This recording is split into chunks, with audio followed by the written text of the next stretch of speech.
Sebahagiannya baru ni kita sudah terjemah dah, sambung terjemah saja, tak payah ulang.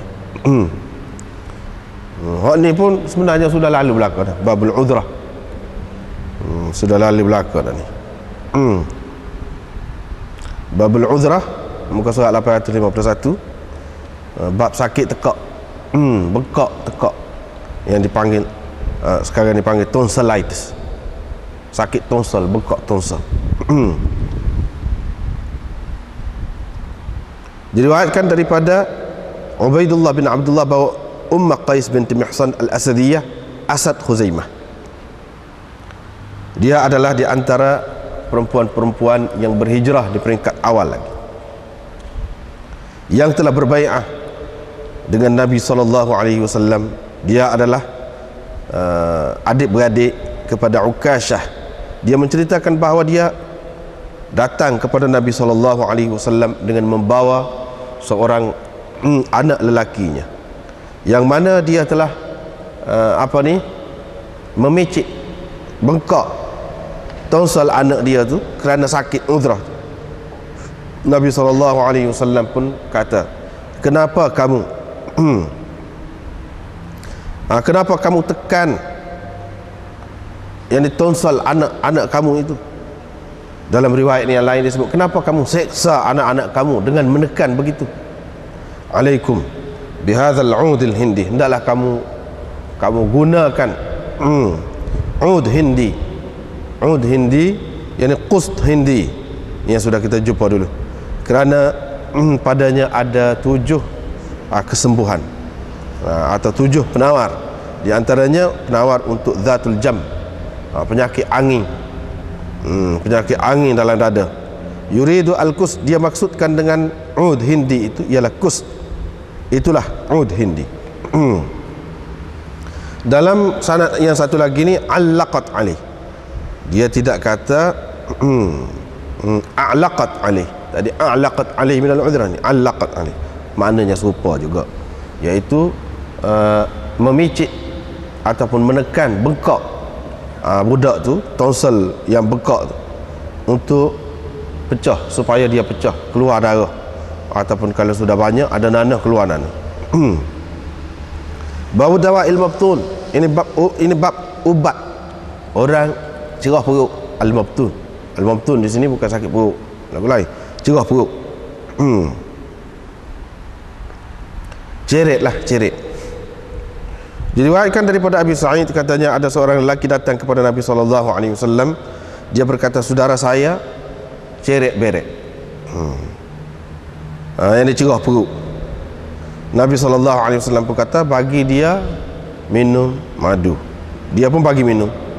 Lepas tu dia pun kata, saya telah beri minum kepadanya, tetapi semakin cerah perutnya, semakin kuat ceretnya.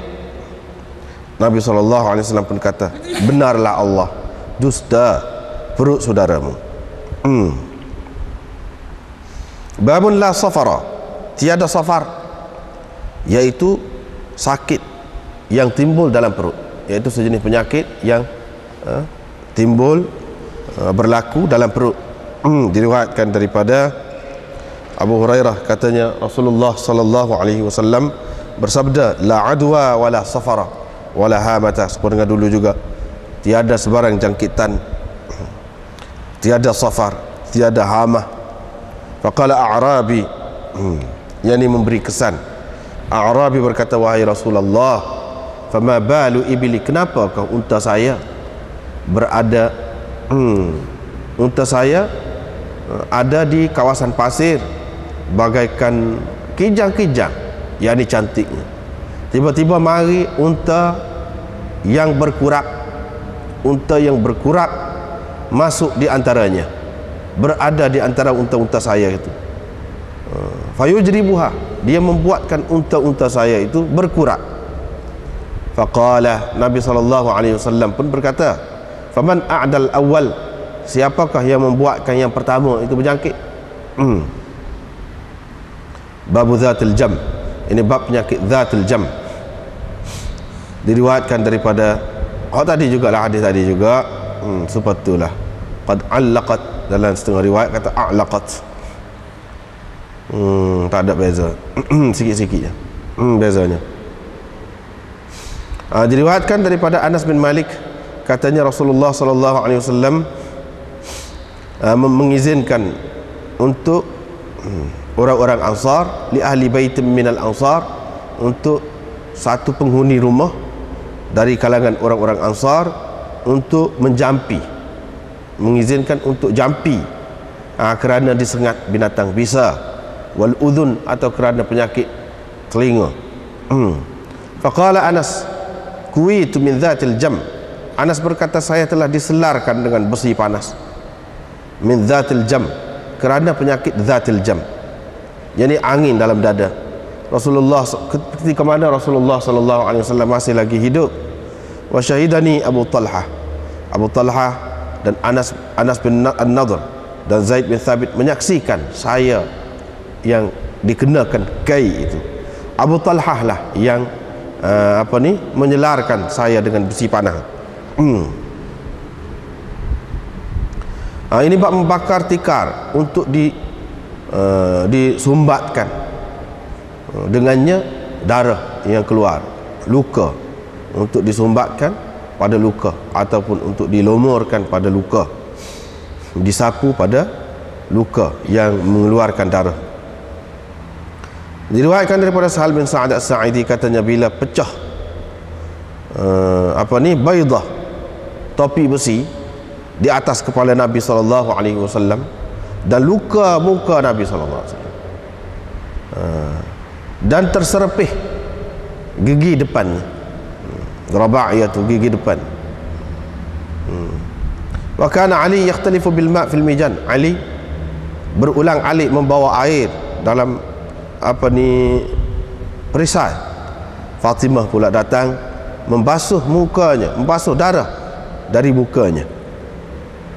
Bila Fatimah nampak darah itu semakin banyak, melebihi air, dia pun pergi kepada tikar, dan dibakarnya tikar itu, dan ditempelkan atau tampalkan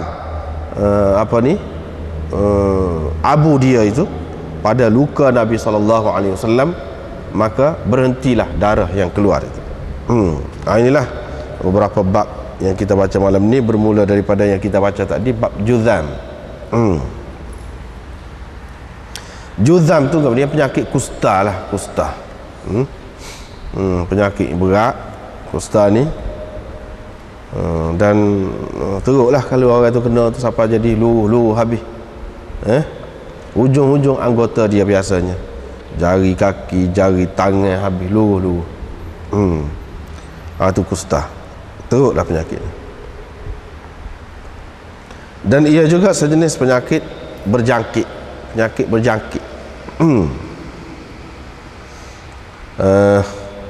Ini bab, sebenarnya bab ni bab tib, perawatan, berubat. Tiba-tiba Imam Bukhari buat mari cerita pasal penyakit juzam tu. Penyakit sepatutnya dia mari dalam bab sebelum pada ni lah.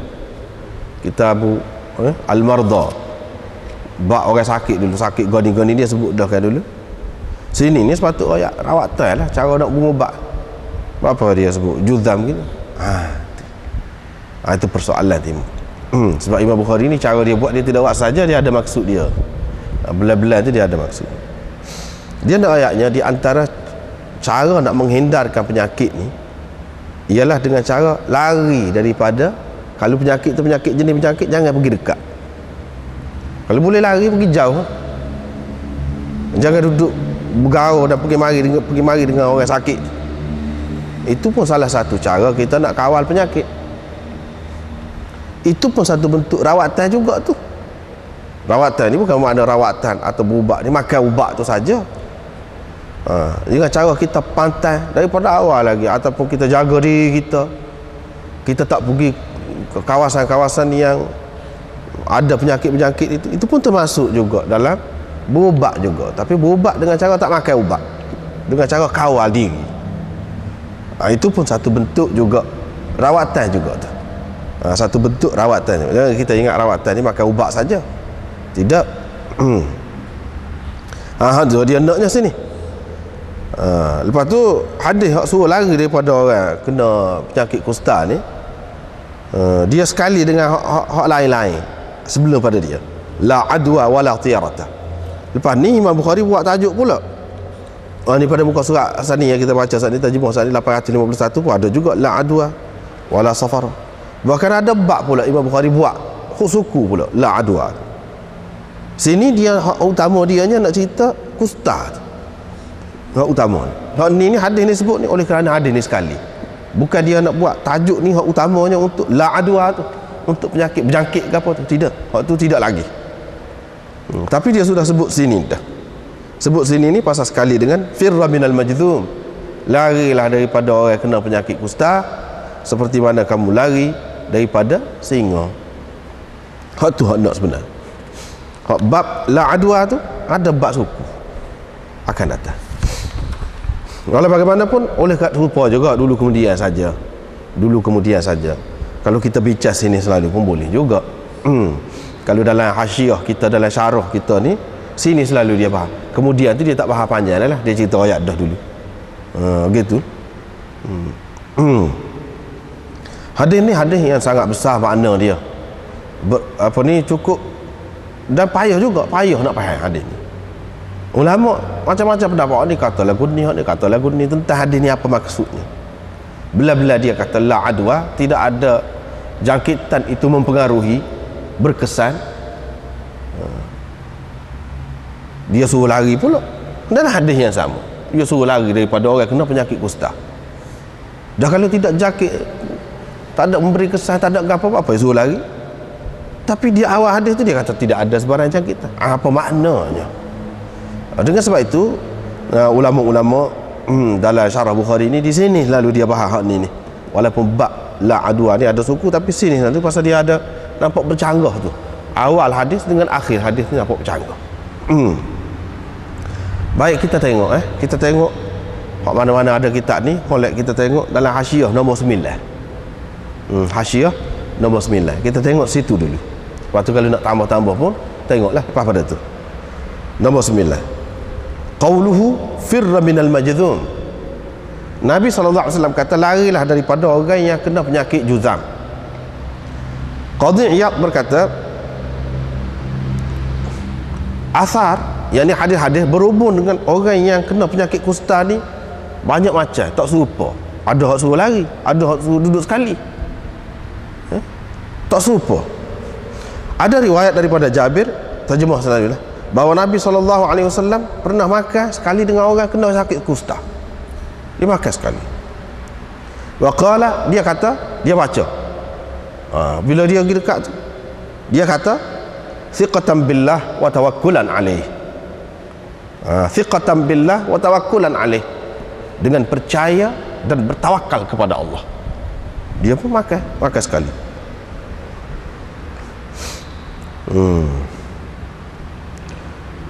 Kata Qadhi Iyad lagi, Sayyidina Umar dan sekumpulan ulama salaf berpendapat boleh makan bersama dengan orang yang kena sakit kusta itu.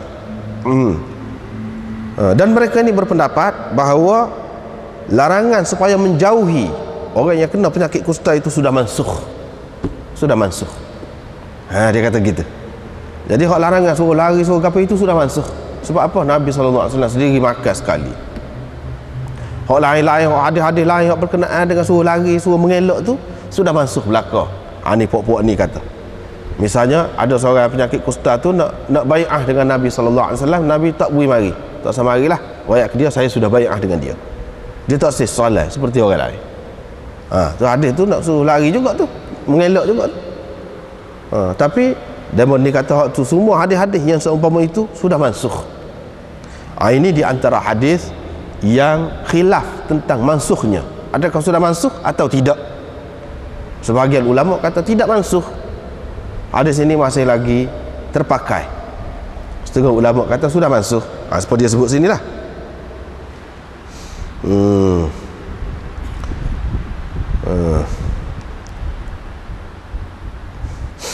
Kata Qadhi Iyad yang betulnya bahawa tidak ada nasakh di sini, tidak ada nasakh di sini. Bahkan kita mesti kena kumpulkan di antara hadis-hadis yang nampak bercanggah. Kita cuba jamak, dia kira kita cuba jamak, cuba sesuaikan. Kalau boleh, selagi boleh, kita kena sesuaikan hadis tu. Tak boleh mudah-mudah kita nak kata dia sudah mansuh, tak boleh lagu tu. Misalnya dengan kita mengatakan hak perintah supaya menjauhkan itu alal istihbab, bukan wajib. Suruh lari, suruh mengelak diri tu molek kalau kita mengelak diri, bukan mesti kena mengelak diri, bukan mesti. Dan hak makan tu pula hadis yang menunjukkan Nabi SAW makan. Begitu juga sahabat ada makan dengan orang kena penyakit kusta tu, menunjukkan harus. Jadi kedua-duanya boleh pakai. Ini kata mereka. Habislah hak Qadhi Iyad sebut. Orang lain pula sebut, dia kata pendapat yang ketiga, iaitu tarjih ni maknanya dia tidak kata salah satu daripada dua hadis ni, dua kelompok hadis ni dah mansuh, tidak. Boleh pakai juga, cuma dia tarjihkan hak ni. Dia tarjihkan hak ni. Sebahagian ulama tarjihkan hak kita kena mengelak diri, kena menjauhkan diri daripada orang kena penyakit kusta.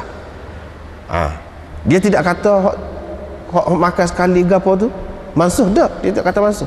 Cuma dia tarjih hak ni untuk diamal moleh hak ni. Dia kata. Setengah ulama pula kata dia tarjih hak tu pula. Hak tidak menjauhkan diri daripada orang kena penyakit kusta, makan sekali gaul ke apa tu. Hak tu dia tarjihkan hak tu. Bukan dia kata hak ni, hak mengelak ni sudah mansuh dah, tapi untuk diamal baik hak tu. Ni pendapat yang ketiga. Masing-masing ni apa ya dia kata hak ni dia tarjihkan hak ni pula tarjih hak ni, apa? Masing-masing ada penilaian dia sendirilah. Di antara cara menilainya yang menyebabkan orang ni sokong hak ni, orang ni tarjih hak ni, orang ni kata tarjih tu maknanya hak ni lebih kuat lah, lebih kuat. Sebab apa? Di antaranya ialah hadis hak ni bagi dia lebih banyak daripada hak ni, atau hadis hak ni lebih sahih daripada hak ni. Itu dia ambil kira semua tu. Dia ambil kira semua.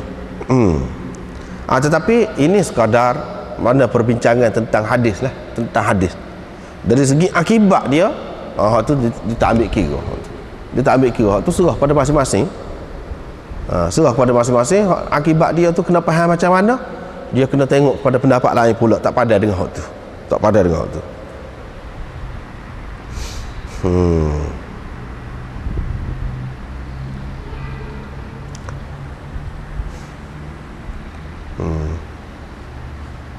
Begitulah secara ringkasnya. Anda tidak nak sebut dengan panjang lah sini ni. Dia sebut panjang lagi, tapi kita nak pilih-pilih saja.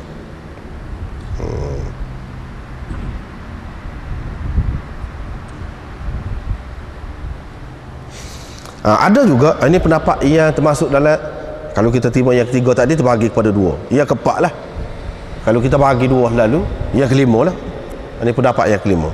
Dia kata hak larangan mendekati ataupun duduk sekali dengan orang kena penyakit kusta tu bukan kerana berjakit dah, tapi kerana apa tak sewi lari tu suruh duduk sekali tu buat apa, ataupun kalau dalam hadis kata suruh lari buat apa, bukan kerana berjakit, jakit tak ada kau satu, tapi kerana takut dia kecil hati.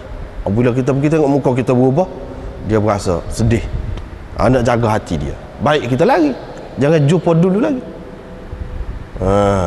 Atau kalau kita berjumpa dengan dia, mungkin kita nyabit dengan dia pula, kita kena ni, kita nak marah dia pula.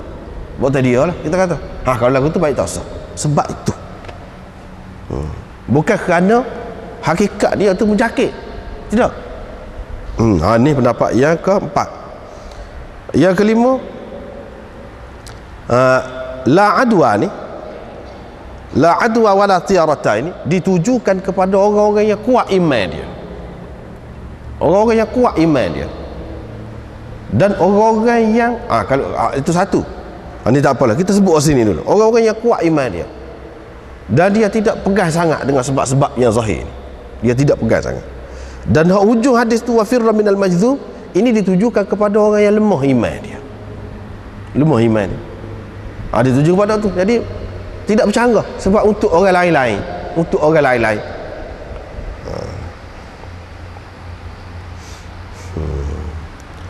Yang kelima, yang keenam,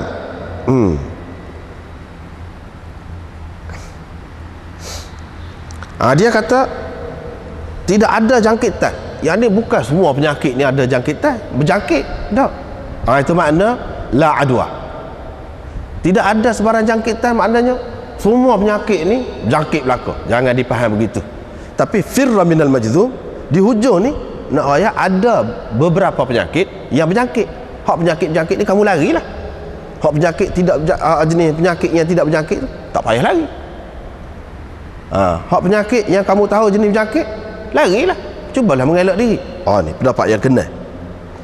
Jadi maknanya penyakit macam juzam dan lain-lain yang dipastikan berjangkit, hak tu jangan kita mendekati pesakitnya. Jangan kita mendekati pesakitnya. Tidak bercanggah. Yang bahagian yang pertama tu la adwa, dia kata tidak ada jangkitan. Nak ayat bukan semua penyakit ni berjangkit. Jangan kita takut untuk pasal. Itu yang keenam. Ana pilih-pilih ni. Yang ketujuh, ini pendapat Ibnu Qutaibah, dia kata orang kena penyakit kusta ni, begitu juga penyakit-penyakit yang seumpama ini, lah bau dia tu kuat. Oleh kerana bau dia tu, boleh jadi orang-orang yang duduk dekat dia, kerana bau dia yang kuat tu, dia jadi lemah jiwa dia, dan dia kena sakit. Bukan kerana jangkitan yang ada pada dia tu. Ini pendapat yang ketujuh. Bukan kerana bergaul dengan dia tu menyebabkan berjangkit. Ini yang ketujuh. Jadi tidak bercanggah juga awal hadis. Awal hadis tu makna jangkitan tu tak ada. Yang adanya kerana kesal lain, iaitu kerana dia bau busuk sangat kau, kerana dia takut kau, risau sangat kau, menyebabkan dia jadi sakit juga. Ini yang ketujuh.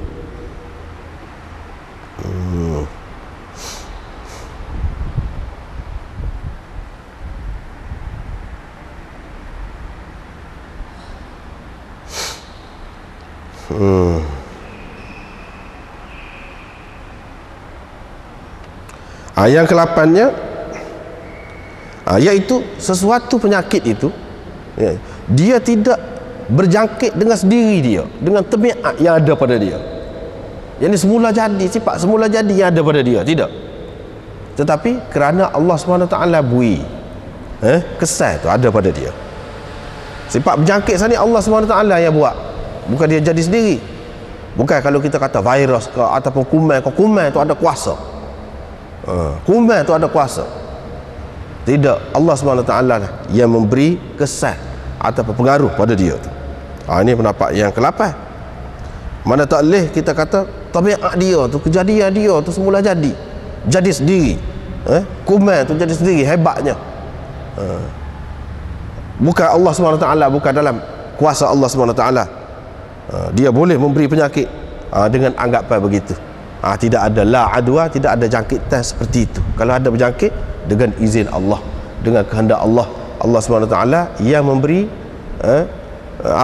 kesan itu pada kuman kau gapo kita kata. Yang ke-8.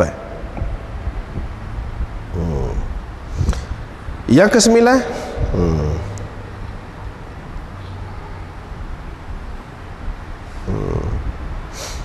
ke-9, dia menafikan jangkitan tu sendiri, mana sebagai muathir, sebagai memberi kesan. Tetapi firra minal majzum, hujung hadis ni dia menyabitkan jangkitan tu sebagai sebab. Mana sebab ada, tetapi jangan kita anggap sebab itu sebagai segala-galanya. Tetapi sebab ada. Apabila ada sebab, boleh jadi berlaku musabab dia tu. Dengan sebab itu dia suruh lari. Sebab iaitu penyakit ni penyakit berjangkit. Tapi kita nak kata dia berjangkit tu, nak berjangkit tu dengan sendiri dia, bukan dia tu merupakan sebab, tidak. Beza tu. Kalau sebab Allah SWT buat, kalau dia tidak sebab, makna dia illat lah kita kata. Seperti kita sebut dah baru ni, kalau illat tu satu-satunya, ini kuman ni buat kuman ni saja jadi gini. Kalau tidak, tak boleh jadi. Tak boleh anggap lagu tu. Itu sebagai salah satu sebab. Ini yang ke-8.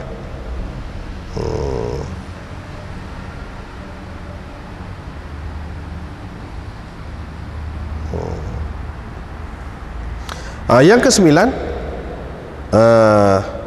iaitu la adwa, memberi arti Nabi SAW menafikan jangkitan itu sama sekali tak ada penyakit ni, tak ada. Tetapi hak dia suruh pula, kemudian suruh lari tu, hak ni untuk nak menghilangkan hasmul maddah dia panggil, ataupun saddal lidzari'ah, untuk mengelak orang-orang daripada macam-macam timbul prasangka dan anggapan macam-macam yang tak betul tu. Dia nak elak hak tu. Ini yang ke-9. Jadi banyak yang kita sebut tadi, pendapat-pendapat ulama tu. Pendapat-pendapat ulama tu.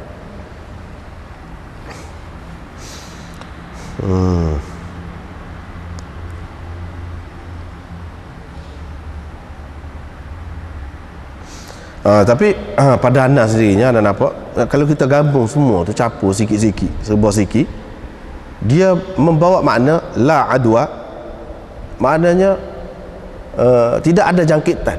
Makna jangkitan itu bukanlah suatu yang tidak boleh diatasi, kerana ia merupakan sebab sahaja.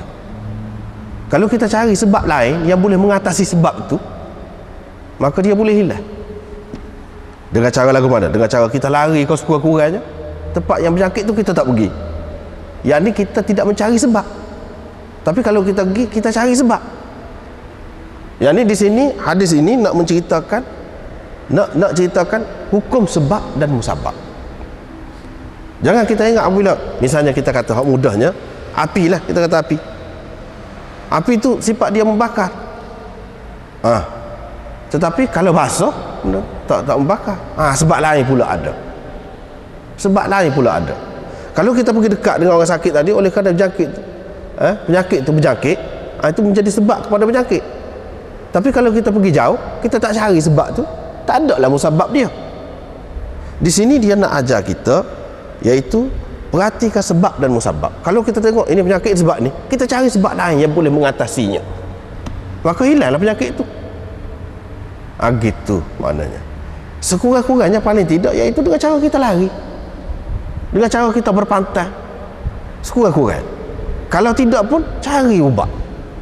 Cari ubat, dan ubat tu merupakan sebab juga untuk sembuh, untuk mengatasi sebab yang pertama tadi. Sebab membakar, sebab apa terbakar? Sebab kena api. Tapi sebab apa pula tak terbakar ni, kita kata sebab basah. Dua lapis. Kadang-kadang sebab tu banyak, berlapis-lapis sebab. Kita kena cari sebab-sebab dia. Kena cari sebab-sebab dia. Dan kita terima sebab itu, tidak bermakna kita mengatakan sebab itu sendiri yang membuat penyakit itu. Tidak. Tidak. Baru ni anda sudah sebut dah, istilah sebab ni, dia tidak satu sebab ni, dia banyak. Banyak. Macam penyakit ni, tidak kerana jangkitan saja, boleh jadi sebab-sebab lain. Satu-satu penyakit tu tidak hanya kerana satu benda. Kalau kita percaya ini saja, satu benda saja, kita macam berasa bisa benar tu, ada kuasa benar dia tu, kuat benar tu. Ini menyebabkan kalau orang-orang agama lain jadi sembah lah pula. Jadi sembah lah, sembah kuman tu kau, ataupun puja dia kerana nak mengelakkan daripada bahaya dia, seperti mana yang berlaku dalam agama-agama lain. Dia nak ceritanya semua tu tak ada apa sebab je. Apabila sebab, kita cuba cari sebab lain yang boleh mengatasi sebab itu, tak ada lah. Hak ni dia nak di sini. Pada ananya anda nampak gitu.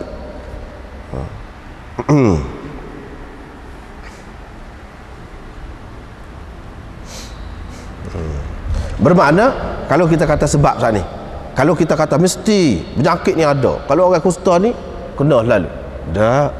Lepas tu kalau doktor pergi merawat dia, sebab apa tak kena doktor tu? Kalau setiap orang kena kak, la adwa ni maknanya nak rakyat tidak semestinya bila ada sebab tu ada musabab dia. Boleh jadi ada penghalang dia yang menyebabkan musabab itu tidak berlaku. Misalnya orang tu sihat apa? Ada setengah-setengah pengkaji, bila orang kata kuman ni yang menyebabkan sakit ni, dia makan kuman dan dia betul-betul sihat, dia cek dah diri dia tu betul-betul kuat, sihat, tidak terpengaruh apa-apa, tidak jadi. Ini menunjukkan bukan. Bukan. Tetapi kita mungkin itulah yang terkecuali lah, yang jarang-jarang ada. Tetapi secara umumnya tak boleh kita kena pakai juga. Sebab-sebab tu mana tahu takut kita tidak kuat. ataupun dengan memakan ubat-ubat tertentu, dengan pakai pakaian-pakaian yang berbentuk tertentu dapat mengawal daripada penyakit-penyakit tertentu. Kita lomo ubat-ubat kau, kita pakai apa ni, topeng kau misalnya, kita kata boleh pergi. Kalau tidak, kena gas tu misalnya, kita kata mati, habis mati. Tapi apabila pakai topeng tu tak apa pula, tak pergi. Sebab itu tidak berlaku, tidak menyebabkan ada musabab. Ni dia nak cerita. Inilah maksud adanya dia nak ayat sini. Sebab tu jangan kita anggap segala-galanya. Bukan sebab itu boleh mempengaruhi setiap orang, tidak. Dia ada keadaan-keadaan tertentu. Misalnya kalau orang tu iman dia kuat, boleh jadi tak berlaku kepada dia. Itu masalah iman. Tapi kalau orang tu ada kawalan diri, dengan makan ubat ke, dengan pakai pakaian tertentu ke, dia boleh mengatasi juga. Tak akan terelak juga musabab itu, walaupun ada sebab pun. Jangan kita anggap segala-galanya tak boleh. Sebab kalau kita anggap macam ni, tak ada harapan lah, sedih benar lah orang sakit. Dah doktor pun tak segi. Hak baru ni penyakit SARS pun orang tak ada, doktor tak segi. Takut kena dia. Takut kena dia. Jenis-jenis itulah. Jangan kita orang Islam ni terlalu penakut. Terutama apabila kita ni sebagai penyelamat, sampai satu ketika kalau terpaksa kita kena pergi, jangan anggap mesti kena. Jangan anggap macam tu. Ni kalau kita ada kawalan, mestilah lagilah mesti. Kalau tak ada pun, dah siapa dia, ada orang lain yang paling baik, yang lebih dapat menolong orang sakit ni. Apa orang bomba? Janganlah kerana dia, ayalah kita kata nak makan gaji saja, dah moga dia kerja lagu tu dah. Jadi kalau terbakar apa, dia kena, ada kalanya dia kena bayar diri dia. Dalam keadaan tak cukup alat apa, dia kena bayarkan diri dia. Anaknya begitulah, jangan penakut. Ni nak ayat ni, terutamanya lah aduan ni kepada orang-orang yang berkenaan tu lah. Sepatutnya dia kena buat persiapan yang cukup lah. Ada alat-alat, ada ubat-ubat kawalan. Lepas tu ada cara-cara dia, misalnya duduk selama mana saja, tak boleh lebih daripada tu. Nabi SAW suruh duduk, orang Kusta ni dia suruh duduk jauh, mana kadar dua lembing. Mana jauh. Ini menunjukkan kalau duduk dekat boleh jadi ada kesan. Dengan cara duduk jauh, ataupun kalau dekat pun sekejap saja, bukan lama. Itu semua kena belajar lah, kena belajar. Jangan kita anggap kuman tu segala-galanya. Tidak. Kita lebih lagi daripada kuman. Kita boleh atasi dengan ilmu kita. Ni nak ceritanya. Jangan kita agak kalau orang kena penyakit kusta tak ada harapan dah, tak ada lah, lemah. Jangan. Kita kena usaha cari lagi sebab yang boleh mengatasi penyakit itu, yang boleh mengawal kita daripada kuman itu, daripada virus itu. Ini maksudnya.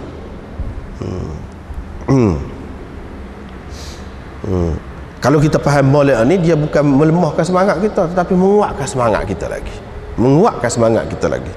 Dan Nabi SAW kata, bagi orang yang tak ada gapa-gapa, tak segi senang, tak segi. Tapi bagi orang yang nak merawat, semestinya dia pergi.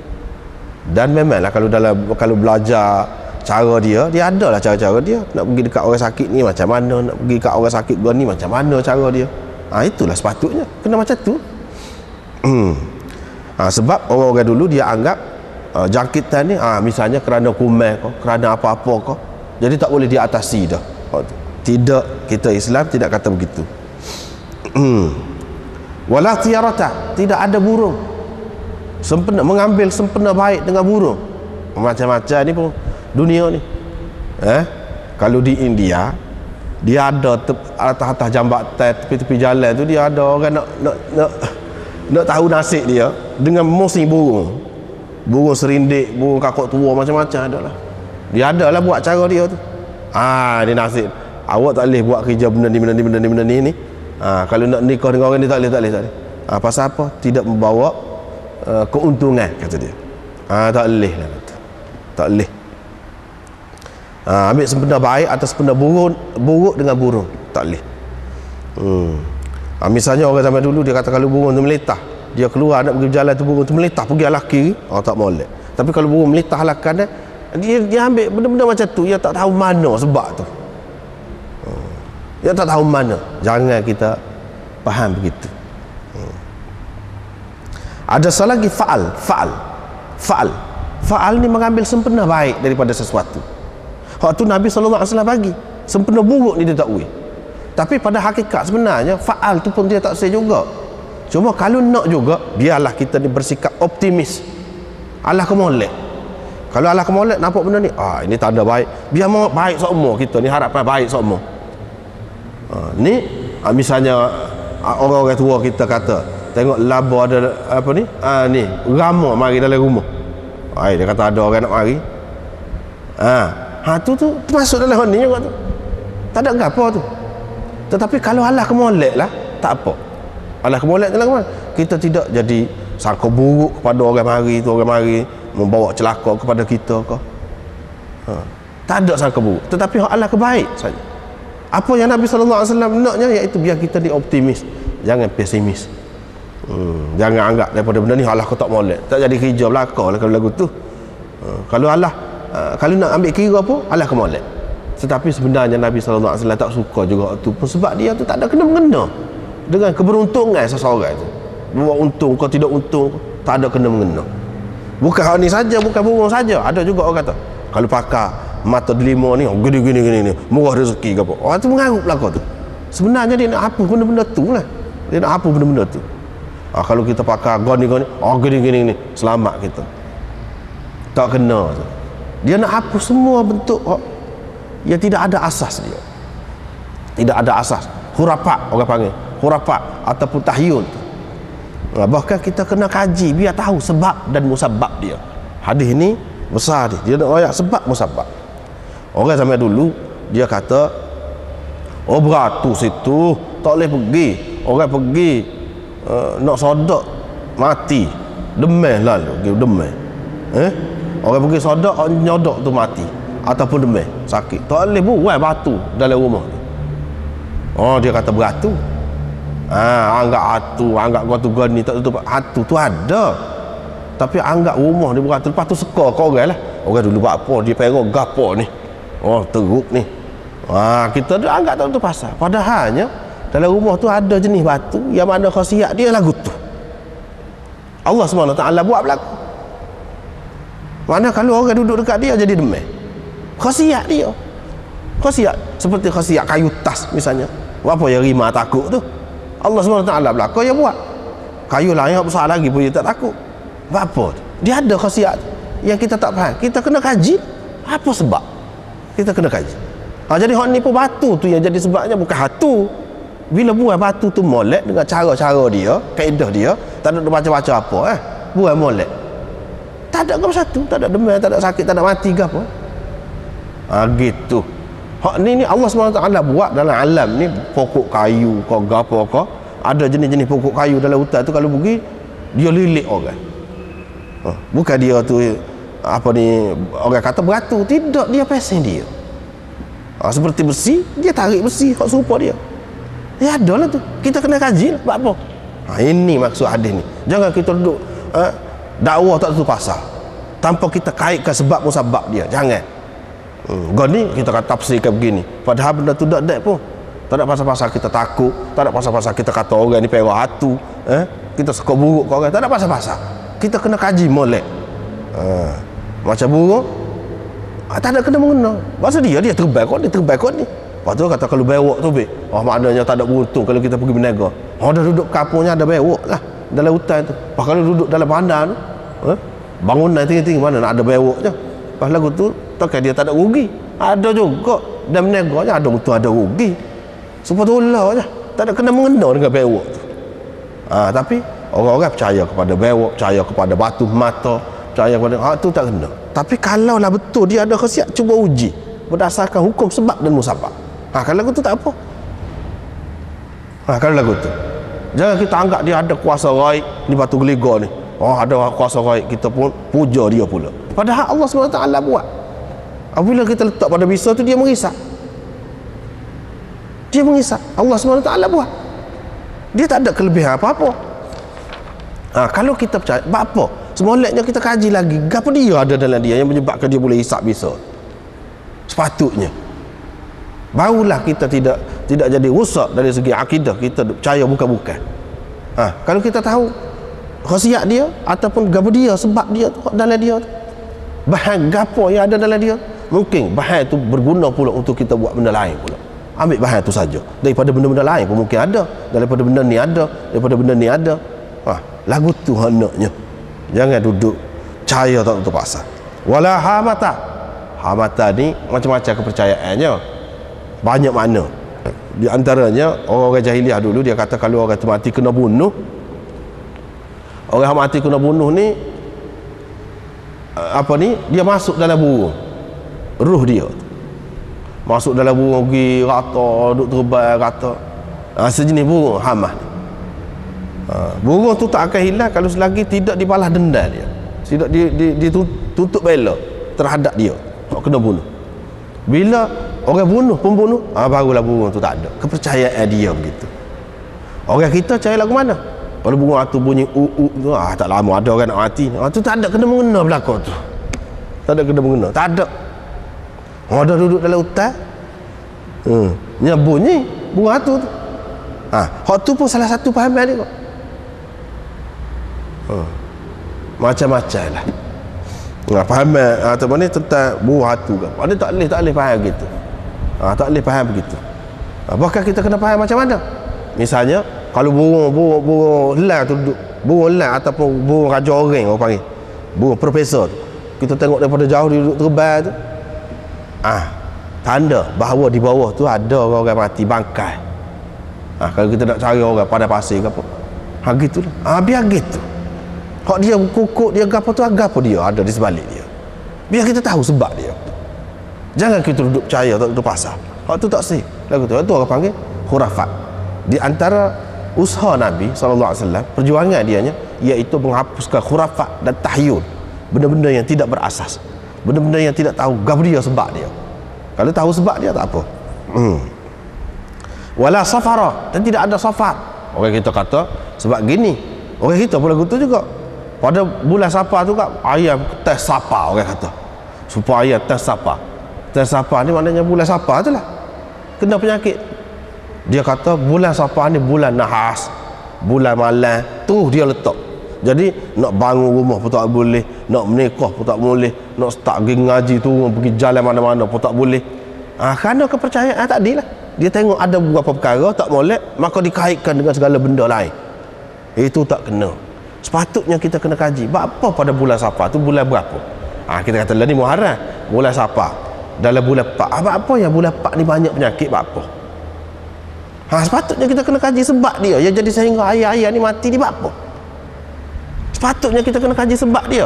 Jangan kita duduk percaya tak duduk pasal sehingga kaitkan dengan benda-benda lain. Untuk menghapuskan benda-benda ni lah Nabi SAW kata begini, dan dia buat juga, iaitu dia berkahwin misalnya dengan Safiyah pada bulan Safar. Tak ada gapo-gapo apa berlaku. Dia buat, bukan dia kata saja, dia buat. Dia nak ni semua hadis-hadis ni nak biar orang Islam tu cari sebab bagi apa-apa yang berlaku di alam semesta dengan jelas. Dapatkan sebab-sebab itu dan kita kaitkan ini musabab, ini sebab. Biar gitu. Jangan kita duduk khayalan, tahyul, pegang dengan benda-benda tu. Itu tak sahnya. Wa firra minal majzum kama tafirru minal asad. Larilah daripada orang kena juzam seperti mana kamu lari daripada singa. Sebab apa? Ada sebab pada dia tu untuk berjangkit. Kamu kena larilah. Ada sebab pada dia. Sebab apa dia tidak royak. Supaya tadi kita kena kajilah. Kaji-kaji dan ke orang putih Jerman. Dia kaji rupanya kuman penyakit kusta ni rupa dia seperti singa. Rupa dia tu seperti singa. Dah ke dia. Sebab itu Nabi SAW kata kamu larilah daripada orang kena penyakit kusta seperti mana kamu lari daripada singa. Dia tidak kata supaya lari pada harimau. Pada harimau tu pun orang takut juga. Apa yang dia kata lari daripada singa? Kata-kata Nabi SAW ni sudah sebenarnya memudahkan kepada kita yang mahu mengkaji tentang sebab-sebab yang menimbulkan musabab di alam semesta ni. Dia banyak dah ayat untuk kemudahan kita, tapi kita tak kaji, tidak teruskan, hanya berhenti sekat tu. Kuman pun tak jumpa kita. Kuman tu sendiri tak cara lah kuman tu rupa apa, kuman tu pun jumpa ke orang lain. Padahal Nabi SAW ayat ada apa yang jadi penyakit, sebab virus, sebab kuman, sebab gini-gini. Sepatutnya kalau kita kaji, kita tahulah itu rupanya penyebab dia. Penyebab tu dia sebab, dia bukan illat, dia bukan Tuhan. Allah SWT buat dia tu seperti mana Allah SWT buat kita, macam-macam keistimewaan kita. Hukuman tu dia ada keistimewaan dia, ada hikmat dia yang dia buat. Nak suruh kita kaji sebab musabab dia, barulah kita boleh mengelak. Sebab apa? Alam semesta ni terikat dengan hukum sebab dan musabab. Wa ja'alna likulli syai'in sababa. Kami jadikan bagi setiap sesuatu sebab dia. Tuhan ayat dah. Pasti setiap sesuatu yang berlaku ni ada sebab lah. Bukan sahaja, bukan kerana dia tu ada kuasa gaib. Tak. Allah SWT buat dia sebagai sebab. Sebab bukan bermakna ia sahaja yang menimbulkan musabab tu. Boleh jadi benda lain, boleh menimbulkan musabab yang sama. Boleh jadi. Itu yang kita kena faham. Kalau kita faham lagu tu senang.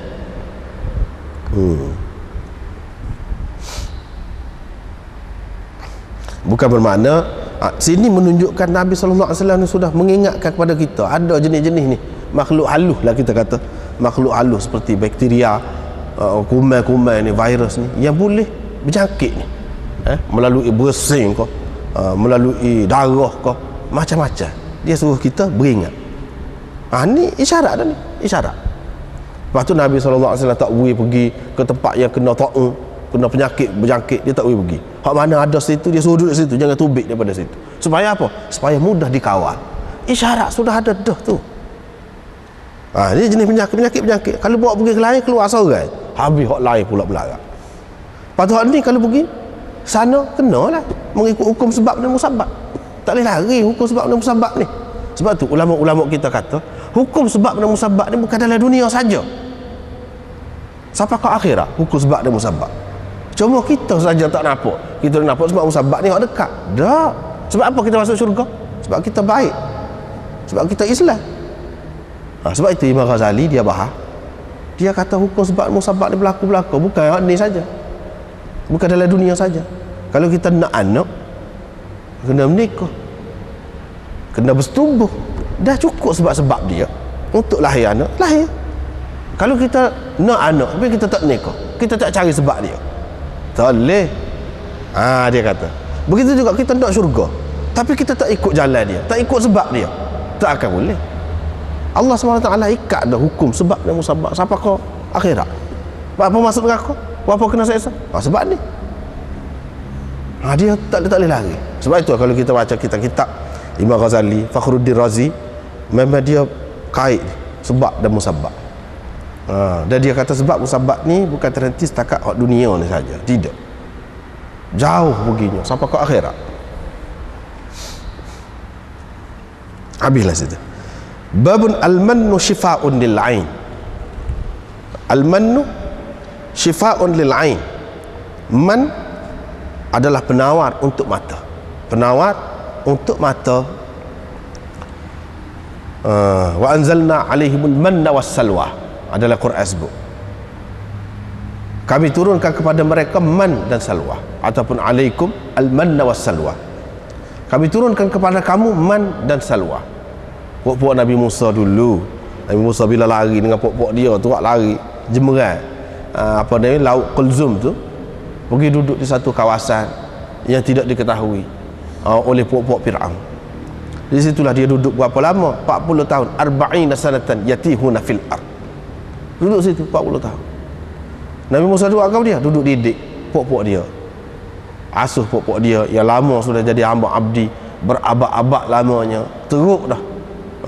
Teruk, tak boleh dia duduk kalau sekali dengan tua-tua dia, puak-puak Qibti ni, tak akan naik. Dia kena wagi suku.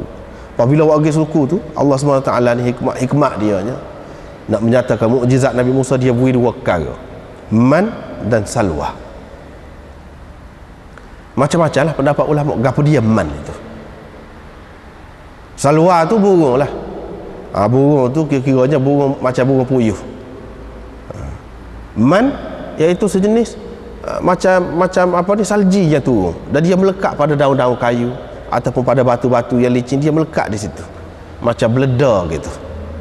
Dia lekat. Hak tu lah dia orang makan. Makanan asas dia hak tu je. Kalau nak kira tak sedap mana. Apa sebab Imam Bukhari buat mari tajuk ni? Dia nak ayatnya faktor pemakanan ni penting dalam kesihatan. Walaupun makanan tu simple, nampak tak sedap mana, tapi dia baik untuk kita. Sebaik-baiknya kita ambil waktu lah. Tapi tabiat manusia ni dia kata yukhrij lana min baqliha wa qithaiha wa fumiha wa adasiha wa basaliha. Dia kata, "Hai Musa, ni pelik ni. Selalu mari semacam ni. Man ni tunggu semacam ni.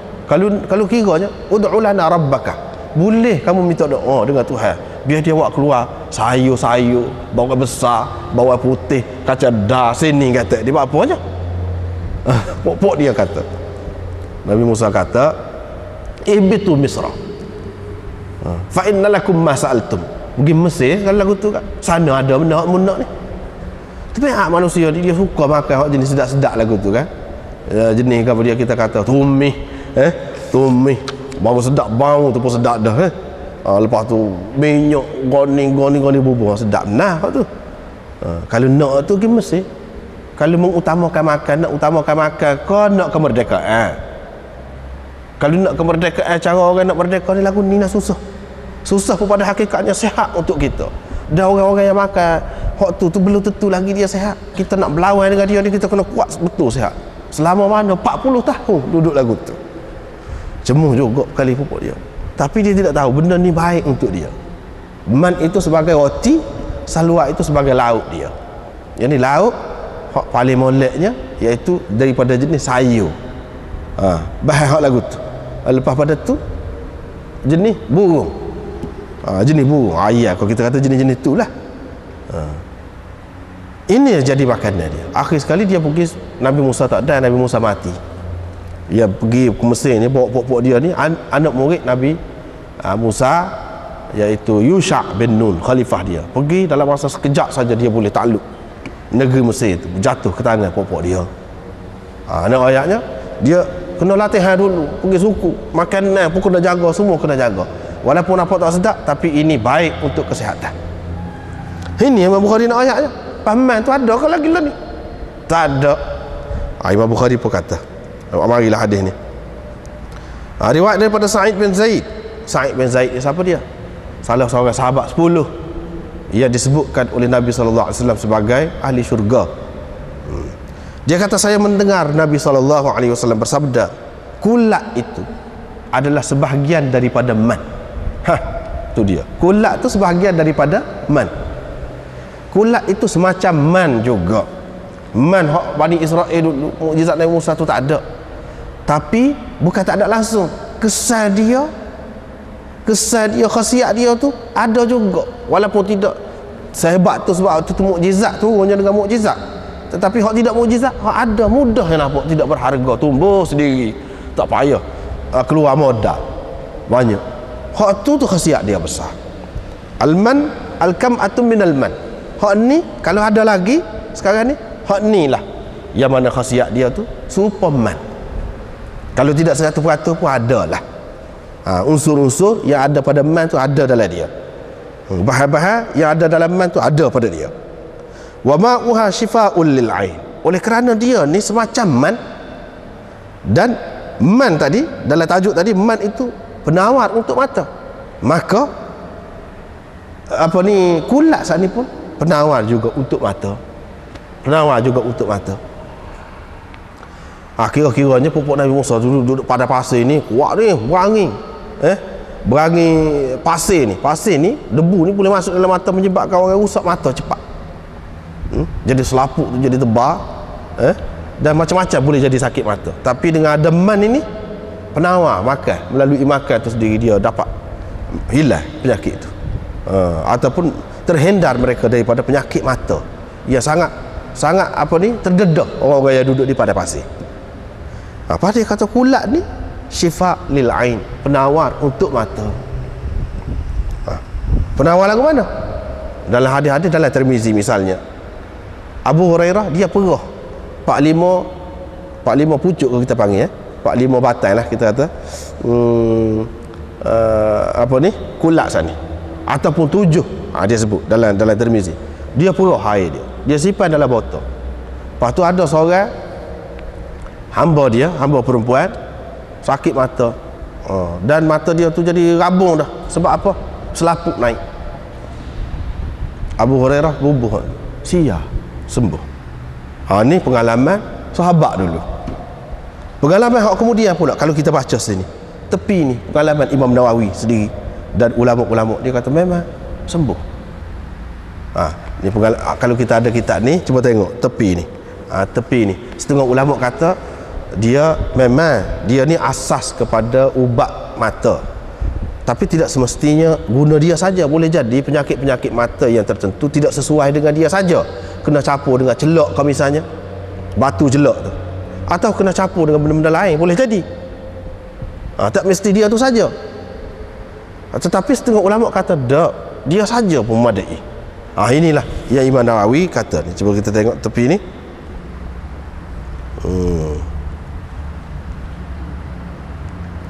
Dia kata kalau sakit mata tu disebabkan oleh kepanasan dalam tubuh, perubahan mizaj tubuh yang panas menyebabkan mata tu bermasalah, maka pada dia saja. Tetapi guru anak dulu sebut, anak masa mengaji Bukhari dulu, dia kata awak jangan guna tak tutup pasal, kata dia. Kalau penyakit mata disebabkan oleh mizaj yang sejuk, jangan guna, kata dia. Boleh jadi kau teruk, nanti kamu persoalkan pula hadis, dia kata. Tapi di sini dia kata kalau sakit itu disebabkan oleh kepanasan mizaj tubuh manusia, memang tak apa, baik, dia saja pun tak apa. Tetapi kalau kerana sejuk ataupun lain-lain, ni Imam Nawawi kata dia kena murakab, kena campur dengan bahan lain. Tapi Imam Nawawi kata hak betulnya dan sawabnya iaitu air dia tu saja syifa lil ain mutlaqan, secara mutlak, tak usah duduk bahas lah. Dia kata kerana mizaj panas kau atau mizaj sejuk kau pesakit tu tak, atau kerana virus kau, kerana gapo kau tidak virus kau, memang baik. Dia kata ini adalah berdasarkan mutlaqan. Wa qad jarrabtu ana wa ghairi fi zamanina man dhahaba basaruhu. Kita sudah uji dah, kata dia. Saya sendiri sudah uji, dah beberapa orang lain uji, orang-orang yang hilang penglihatan dia. Bila ini semata-mata air dia tu, dan dia memberi kesan yang baik. Ini kata dia, pengamatan dia lah hak tepi ni. Tetapi guru anak kata, Mufti Wali Hasan, dia kata jangan mudah-mudah, kena perhati molek, kaji molek. Dia kata kalau kamu pastikan, ya tak apa. Kalau kamu pastikan, terutama kalau kerana orang yang mizaj sejuk, memang mizaj dia tu sejuk, sakit mata tu berpunca daripada mizaj dia yang sejuk, maka tak boleh. Dia kata jangan. Dia kata banyak hadis-hadis ni kadang-kadang payah, kata dia. Setengah-setengah orang dia pakai zahir gitu saja. Dan Nabi SAW suruh renang lalak tu masuk dalam minuman kita, makanan kita, dia rendai belakang, selam belakang. Tak boleh lagu tu, dia kata tak boleh. Hak tu tak ada dalam kitab, dia kata. Saya pun boleh daripada tu guru saya, dia kata. Kena beringat sikit. Hak ni maksud hadis tu dalam minuman yang cair, lepas tu sejuk, bukan panas. Kalau panas pecah perut habis, dia kata dia. Kau selam, kau teruk, kata dia. Dia kata gitu. Tak usah lah. Maksudnya kalau kita puasa tak sedap, tak usah buat. Kalau sikit, kecuali benda tu berharga sangat. Dalam hadis sebut tu memang betul, tetapi cara dia tu, dari segi pelaksanaan kita nak guna tu macam mana, itu masalah. Ini di antara yang dia sebut semasa belajar dulu, dan di antara hak dia sebut berkenaan dengan ni kulak ni, pak kulak ni banyak macam pula. Kulak mana? Semua kulak tu beracun. Kena ambil kira, bukan secara mutlak ni. Kulak mana? Secara umumnya ulama-ulama mengatakan kulak hak putih lah, hak sepa payung tu kah, ataupun hak ujung dia sepa kuntum bunga melor ketika belum pecah tu. Seperti tu. Hak tu dah putih warna dia, hak tu molek lah, hak tidak beracun. Kalau hak beracun, kena guna benda lain pula nak menghilangkan racun dia tu. Di antaranya satu bahan yang dipanggil sa'tar. Kena guna tu yang disebutkan oleh ulama. Baru hilang. Tak boleh guna tak tu kalau mungkin kalau hak beracun dengan campur bahan-bahan tertentu dia jadi hilang racun dia tu, ada penawar pula, boleh jadilah. Tapi nak ceritanya zaman lalu ni orang buat kajian terhadap kulak ni kan, kulak ni sehingga timbul boleh meniaga pula dah. Kulak tu macam-macam pula penyakit boleh dirawat dengan dia. Tak tahulah sejauh mananya, tapi nak rayaknya siapa tahu tu hak Nabi SAW rayak ni. Kalau kita kaji, buat kajian dan kita usaha selidik, dia boleh dikembangkan, memudahkan kita untuk nak cari penawar. Tak payah kita pergi sebab kita pergi dalam hutan nak cari hak mana satu ni, banyak ni. Bila dia royak, kita pergi cari 7 saja, senang. Buat kajian atas hak tu, tak ada banyak kerja. Sebab kedai buku banyak, tak tahu hak mana, kita tak erti. Pergi dalam kedai buku banyak, kita pun nak pilih hak mana, susah. Tapi kalau kita dengar orang yang pandai royak, buat paling molek, pergi cari tanya hak ni, atau pergi cari tengok hak ni. Dalam banyak-banyak tak pening kita. Ni buat susah, habis masa, habis tenaga. Kita nak cari sendiri, kita pandai setengah mana. Lebih baiklah kita ambil hak dia royak dah. Cuba tengok orang-orang kafir yang cuba selidik, buat kaji selidik, siapa dia boleh meniaga kata negeri, siapa keluar negeri. Tengok atas hak Nabi SAW royak, dah dia juga. Padahal di antara khasiat yang besar untuk mata, dalam buku yang anda sebut baru ni, buku Perubatan Nabi SAW tu, dia sebut pada masa ni penyakit wabak ni, mata ni kan, sakit mata ni, di Pakistan diuji 100 orang pesakit dia ambil, tak beri ubat lain, beri air ni 2 hari siap 100 orang dia uji. Boleh uji tu, boleh terang tu kalau lagu tu. Ni hak wabak lah, hak penyakit mata yang disebabkan oleh virus. Boleh uji lah, boleh terang. Hak semoleknya kita, mana orang-orang yang bahagia dia lah, hak bidan dia, bahagian kimia, bahagian gapo tu dia kaji, cuba kaji. Dalam buku tu pun dia gapo dia bahan yang ada dalam apa ni, kulak tu saja, bahan-bahan yang ada. Bahan ni lah yang membuatkan orang ni, virus ni, antivirus ada dalam dia. Bahan ni lah yang membuatkan baik untuk benda ni. Dia royak. Ini setelah dikaji. Sepatutnya orang kita pun kena buat kajian begitu juga. Syifa lil ain. Selain daripada tu banyak lagi lah khasiat-khasiat untuk penyakit-penyakit yang lain. Tetapi ada juga kalau banyak guna tak tu kalau dia kau jadi sakit, ada sesak nafas ke apa, boleh jadi juga ni. Dengan sebab itulah benda merawat, berubat ke apa ni, dia kena merujuk kepada orang yang ahli lah. Senang begitu. Jangan kita mandang-mandang kita tak sakit mata pun dah Nabi SAW kata kulak ni bagus, maka kulak dan hari. Tak tengok dah mizat kita ni sesuai ke tidak. Kita ni jenis nyejuk dah semua pun, kau makan hak tu, jadi penyakit getah pula, jadi sesak nafas macam-macam. Dan dia ni kalau makan banyak boleh jadi semelik ni, payah hadam, boleh jadi semelik. Jadi kita kena tahulah sebelum pada kita nak guna tu, kita kena tahu gapo dia khasiat dia, gapo dia hak tak molek dia, dalam keadaan lagu mana tak boleh guna. Kalau nak guna untuk merawat dia, memulihkan dia tu, guna lagu mana, dengan bahan apa, kita kena tahulah tu. Sekurang-kurang je. Kalau nak makan pun, molek pun, kalau main anak hari tidak sesuai dengan kita, tak boleh juga. Tetapi ini adalah satu peluang lah untuk pengkaji-pengkaji. Bila disebut-sebut ni kan, macam kus disebut, macam kulak disebut, madu disebut, habbatus sauda disebut, sepatutnya kena kaji, terutama habbatus sauda tu, sebab dia kata penawar kepada semua penyakit.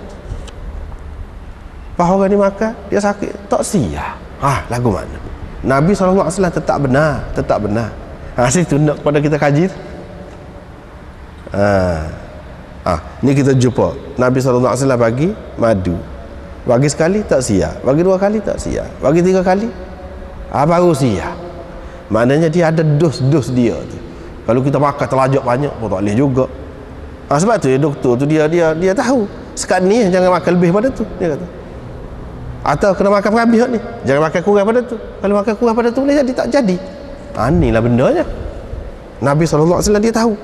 Sebab tu dia beri lagi. Kita kadang-kadang bila tak jadi kau berat tu nampak ni, kita takut pakai berhenti. Tak jadi, kita nak tahu macam mana orang ni penyakit ni kena banyak mana, berapa butir, berapa kali makan, berapa hari.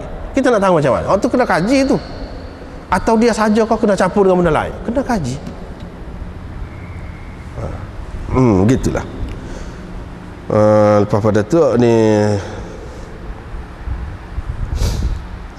tak ada gapo ni dari segi sanad ni. Syu'bah kata bila lamma haddatsani bihil hakam lam unkirhu, bila hakam cerita hadis ini saya tidak menafikan, saya tidak menolak riwayat Abdul Malik.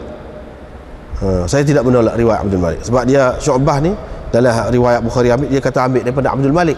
Abdul Malik ni dia tua dah pada masa tu. Jadi takut-takut dia keliru ke mana. Imam Bukhari kata melalui sanad yang lain, Hakam ni juga ambil daripada Ammar bin Huraith selain daripada Abdul Malik. Jadi Hakam ni orang kuat. Bila Hakam pun cerita lagu tu juga, jadi saya tidak ragu. Ini masalah hadis lah, masalah hadis, ilmu hadis. Babul ladud, ini bab ladud.